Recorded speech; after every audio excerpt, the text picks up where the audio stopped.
کیا اس کے نیچے کوئی پتھریلی سطح کا کوئی نشان ہے، ثبوت ملتا ہے، یا یہ سارے کا سارا گیس ہی ہے؟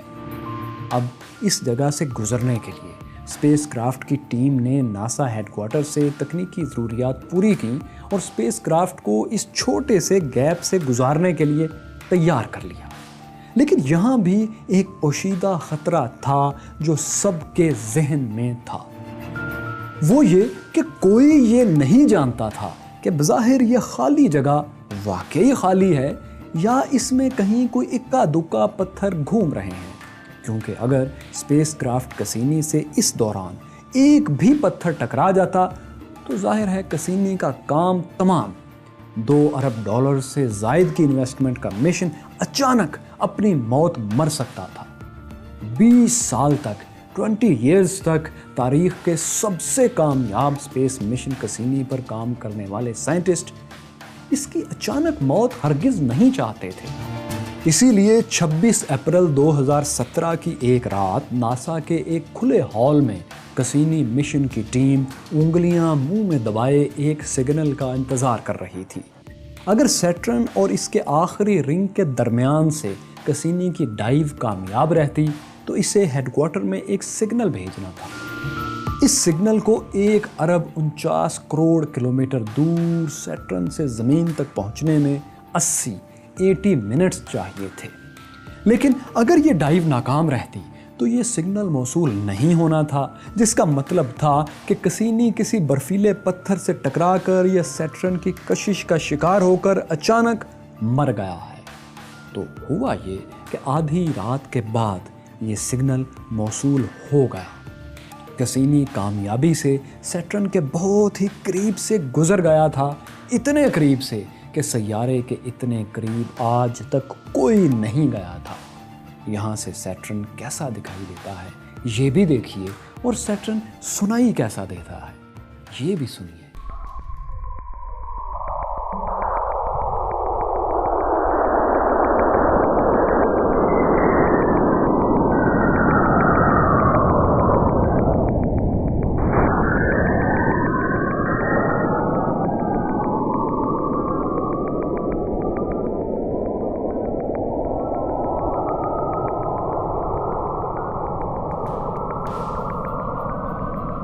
ایک کامیاب ڈائیو تو مکمل ہو گئی تھی، لیکن یہاں سے وہ اصل مشن شروع ہونا تھا جس کے لیے یہ ایکسپیریمنٹل ڈائیو کی گئی تھی۔ وہ اصل مشن کیا تھا؟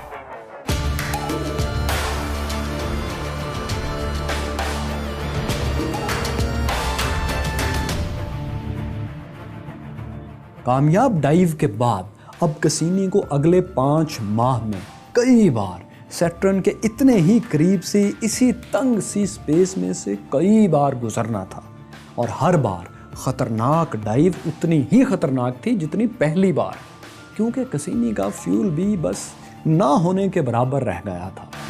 سپیس میں چونکہ فیول بہت کم چاہیے ہوتا ہے، اس لیے کسینی اس جگہ سے سیٹرن کے گرد 22 چکر لگانے میں بہرحال کامیاب رہا۔ کسینی کے 20 سالہ مشن کے بدولت ہم نے بہت کچھ جانا۔ ہم نے جانا کہ سیٹرن اتنا وائڈ ہے، اتنا چوڑا ہے کہ 10 زمینیں سائیڈ بائی سائیڈ رکھی جائیں تو کہیں پھر اس کی برابری ہو سکتی ہے، اور یہ کہ سیٹرن اتنا بڑا ہے کہ اگر اتنا بڑا ایک تھیلا ہو تو اس میں 5000 زمینیں رکھی جا سکتی ہیں۔ اب ایک طرف سیٹرن زحل اتنا بڑا اور دیو ہیکل ہے تو دوسری طرف اتنا ہلکا کہ اس سے بڑے سائز کا اگر ایک سمندر ہو اور سیٹرن کو اس میں پھینک دیا جائے تو یہ اس کی سطح پر ایک فٹ بال کی طرح تیرنے لگے گا۔ اسی مشن کے ذریعے ہم نے جانا کہ سیٹرن تقریباً سارے کا سارا گیس ہے۔ بہت نیچے مرکز میں ہیوی ایلیمنٹس یا پتھر اور برف کے ٹکڑے ہیں۔ یہ سیٹرن کا چھوٹا سا سخت کور ہے جو لیکوڈ میٹالک ہائیڈروجن گیس میں لپٹا ہوا ہے۔ اس کے اوپر سب سے موٹی تہ ہمارے سورج ہی کی طرح ہائیڈروجن اور ہیلیم گیسز پر مشتمل ہے۔ کسینی اسپیس کرافٹ وہ آخری مشن ہے جو سیٹرن کے اتنے قریب جا سکا تھا۔ ستمبر 2017 ہی وہ سال تھا جب کسینی مشن کو مکمل اور اسپیس کرافٹ کو تباہ کیا جانا تھا۔ 15 ستمبر کو کسینی نے سیٹرن کے ایک چاند ٹائٹن سے پش لیا اور اپنی ڈائریکشن، اپنی سمت کو تھوڑا سا تبدیل کیا۔ اب یہ سیٹرن کے اس رنگ کے درمیان سے نہیں بلکہ سیٹرن کے اندر کودنے والا تھا۔ اس کودنے اور ختم ہو جانے کے دوران کسینی کو زیادہ سے زیادہ وقت کے لیے اپنا اینٹینا مسلسل زمین کی طرف رکھنا تھا تاکہ وہ سیٹرن کی سطح کا آخری ڈیٹا بھی زمین پر بھیج سکے۔ اس کے لیے امریکہ اور آسٹریلیا میں بڑے بڑے ریسیونگ اینٹیناز کو فری کیا گیا تاکہ اس وقت وہ کسی اور مقصد کے لیے استعمال نہ ہو رہے ہوں۔ اسی دوران Cassini spacecraft planet Saturn کی سطح سے چند 100 کلومیٹر اوپر 1,00,000 کلومیٹر فی گھنٹہ سے بھی زیادہ کی رفتار حاصل کر چکا تھا۔ یہ رفتار اور سیٹرن پلانٹ کا ایٹماسفیئر اسے جلا کر پرزے کر دینے کے لیے کافی تھا۔ کسینی 20 سال کی مصروف اور کارآمد زندگی گزار کر اسی سیارے کی فضا میں ریزہ ہو گیا جسے جاننے کا مشن اسے سونپا گیا تھا۔ اب وہ ہمیشہ کے لیے سیٹرن کے ایٹماسفیئر کا حصہ تھا جہاں اب کوئی اسے ڈھونڈنا بھی چاہے تو نہ ڈھونڈ سکے۔ وجہ یہ ہے کہ سیٹرن کا ایٹماسفیئر زمین کی نسبت کہیں گہرا اور طاقتور ہے۔ اتنا طاقتور ایٹماسفیئر ہے کہ وہ سنگلاخ پہاڑوں تک کو کچل کر ریت بنا سکتا ہے، تو پھر یہ چند ٹن کا کسینی اسپیس کرافٹ کس کھیت کی مولی تھا۔ ہمارا 20 سال تک کا curious fellow Cassini space craft اب کہیں نہیں ہے۔ This has been an incredible mission, an incredible spacecraft, and you're all an incredible team. I'm going to call this the end of mission. Project Manager off the net.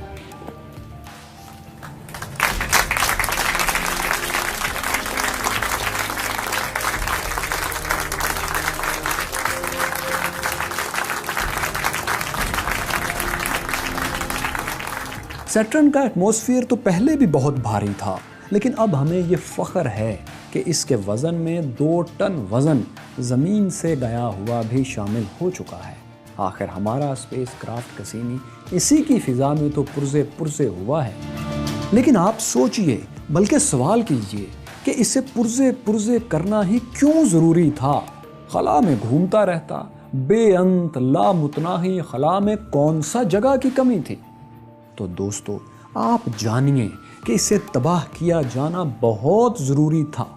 وہ اس لیے کہ ایک تو space craft کا fuel صرف 90 pounds رہ گیا تھا۔ اس لیے خدشہ تھا کہ کہیں فیول اچانک ختم ہونے پر یہ سیٹرن کے کسی ایسے چاند پر نہ گر جائے جہاں زندگی کے امکانات موجود ہیں۔ اگر ایسا ہوتا تو انہی چاندوں پر مستقبل میں فیوچر میں جانے والے مشن متاثر ہو سکتے تھے۔ اچھا، تو کیا سیٹرن پر زندگی کا کوئی امکان نہیں؟ نہیں، سیٹرن پر تو ہرگز نہیں، لیکن اس کے کچھ مونز پر، چاند پر زندگی کا امکان ہے۔ وہ کون سی جگہ ہے؟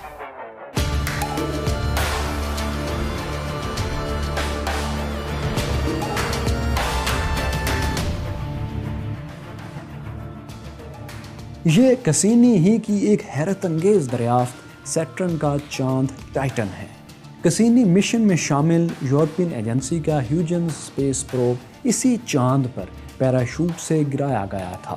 اس سارے مشن سے ہمیں پتہ چلا تھا کہ ٹائٹن کی سطح پر ایسے گول پتھر ہیں جیسے پانی کی جھیلوں یا دریاؤں میں ہزاروں سال پانی کے بہتے رہنے سے بنتے ہیں۔ ٹائٹن پر آج بھی نیلے سمندر ہیں اور بہت سی جھیلیں موجیں مار رہی ہیں۔ ہماری زمین کے بعد یہ واحد جگہ ہے جس کی سطح پر اس طرح کی جھیلیں یا سمندر پائے جاتے ہیں۔ بس فرق اتنا ہے کہ یہ سمندر اور یہ جھیلیں پانی کی نہیں، لیکوڈ میتھین اور ایتھین کی ہیں۔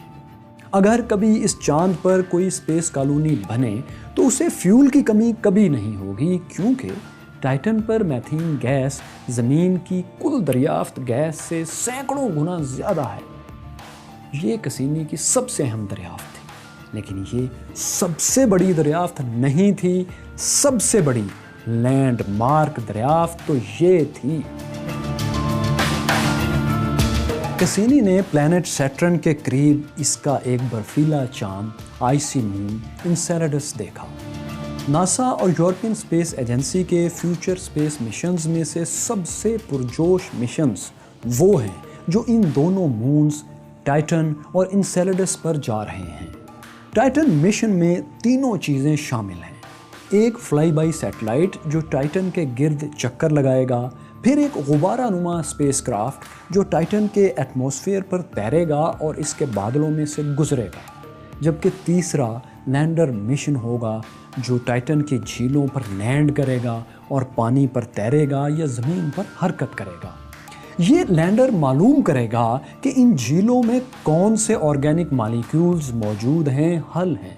سیٹرن کے دوسرے چاند انسیلاڈس مون پر بھی ایک مشن جا رہا ہے۔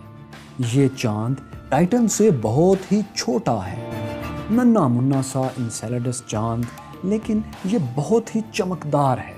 اس کی سطح پر برف کی موٹی تہہ ہے اور اس تہہ کے نیچے یوروپا ہی کی طرح گہرا سمندر ہے۔ یہ ہم اس لیے کہہ سکتے ہیں کہ اس کی سطح سے، سرفیس سے پانی کے فوارے پھوٹتے کسینی اسپیس مشن دیکھ اور دکھا چکا ہے۔ تو مائی کیوریس فیلوز، اگر ہم آپ کو بتائیں کہ سیٹرن وہ آخری سیارہ تھا جسے ہمارے آباء و اجداد جانتے تھے، تو آپ کو کیسا لگے گا؟ یہ ایک حقیقت ہے کہ سیٹرن وہ آخری سیارہ ہے جو زمین سے بغیر کسی دوربین کے نیکڈ آئی سے، خالی آنکھ سے دیکھا جا سکتا ہے۔ اس کے بعد یہ دائرے میں گھومتا نیلا سیارہ ہے جو ابھی کل کی دریافت ہے۔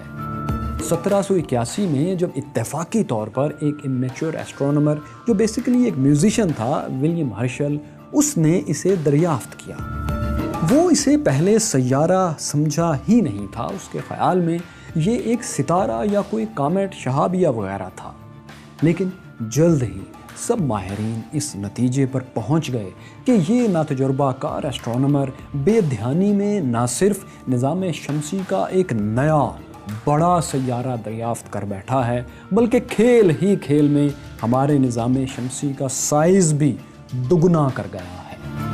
وہ یوں کہ اس سے پہلے یہی سمجھا جاتا تھا کہ سیٹرن تک سورج کی سلطنت ختم ہو جاتی ہے، ہمارا سولر سسٹم، نظام شمسی یہیں تک ہے۔ ہمارے بڑے بھی ہزاروں سال تک یہی سمجھتے رہے، اور وہ کیوں نہ سمجھتے؟ آخر یورینس تھا ہی اتنا چھپا ہوا، خلا کی تاریکی میں اتنا گم کہ کہیں 100 سال میں ایک بار ہلکا سا دکھائی دیتا تھا۔ وجہ یہ تھی کہ اس پر سورج کی روشنی بہت ہی کم پڑتی ہے، اتنی کم کہ جتنی زمین پر پڑتی ہے اس کے 1% کے آدھے سے بھی آدھی روشنی یورینس پر پڑتی ہے۔ سورج سے اتنا دور ہونے کا اتنا نقصان تو ہوگا نا، لیکن یورینس صرف اسی اعتبار سے نہیں، اور بھی کئی وجوہات سے بہت ہی عجیب ہے، اتنا عجیب کہ اس جیسا اور کوئی بھی نہیں۔ ایک تو اس کی حرکت ہی دیکھیے، تمام سیارے اپنے ٹاپ پر یوں سپن کرتے ہیں، لیکن یہ واحد سیارہ ہے جو اپنے سائیڈز پر یوں گھومتا ہے۔ اگر تمام سیارے بہن بھائی ہوں تو یہ ان میں وہ بچہ ہوگا جو رات کو اس وقت لائٹس جلا کر سونا چاہتا ہے جب باقی سب بچے لائٹس آف کرنا چاہ رہے ہوتے ہیں۔ بس اتنا الٹ ہے سب سے۔ یہی وجہ ہے کہ اس کا نام بھی سب سے الگ طریقے سے رکھا گیا۔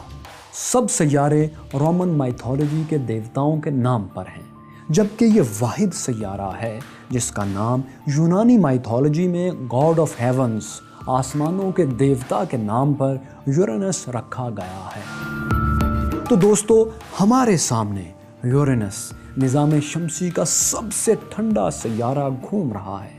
اس کا درجہ حرارت -223 -223 ڈگری سینٹی گریڈ ہوتا ہے۔ اس کے اتنا سرد ہونے کی ایک وجہ یہ بھی ہے کہ یہ سورج سے دور ہے۔ اسے ایک چکر لگانے میں، سورج کے گرد ایک چکر لگانے میں 84 سال 84 ایئرز لگتے ہیں۔ یعنی اگر آپ اس سیارے پر ہوں تو آپ کو سارے موسم دیکھنے کے لیے کم از کم 80 یا 90 سال کا ہونا پڑے گا زمین کے حساب سے۔ 1986 میں 1986 میں اسے پہلی بار اور اب تک آخری بار بہت قریب سے ایک لیجنڈری اسپیس مشن وائجر 2 نے دیکھا تھا اور یہ تصاویر بنائی تھی۔ وائجر 2 نے یورینس کے پاس سے گزرتے ہوئے اس کے 10 نئے چاند بھی دریافت کیے تھے۔ یورینس کے کل 27 معلوم چاند ہیں، لیکن ان میں سے یہ مرانڈا بہت بھدا سا ہے، اتنا بھدا کہ پورے نظام شمسی میں اتنا بد شکل چاند اور کوئی بھی نہیں۔ اسے دیکھیں تو یوں لگتا ہے کسی نے میلے ناخنوں سے مٹی میں اٹے ہوئے سخت جمے ہوئے مکھن کی کوئی گیند کھروچ کر پھینک دی ہو۔ پھر ستم یہ ہے کہ کھرچنے والے کے ناخن اتنے گہرے ہوں کہ ایک جگہ پر 12 میل تک دھس گئے ہوں۔ سائنسدانوں کا خیال ہے کہ یہ بھدے نشانات کسی دوسرے چاند یا پاس سے گزرتے کسی پتھر کے ٹکرانے سے بنے تھے، لیکن اب مشاہدہ ہے کہ یہ زخم دھیرے دھیرے بھر رہے ہیں، مندمل ہو رہے ہیں۔ لیکن مرانڈا کو انسیلیڈس یا یوروپا جیسا ہموار ہونے میں ابھی کروڑوں سال اور لگیں گے۔ لگتے ہیں تو لگتے رہیں۔ آپ یہ بتائیے، کیا آپ دبئی کے برج الخلیفہ سے نیچے کود سکتے ہیں؟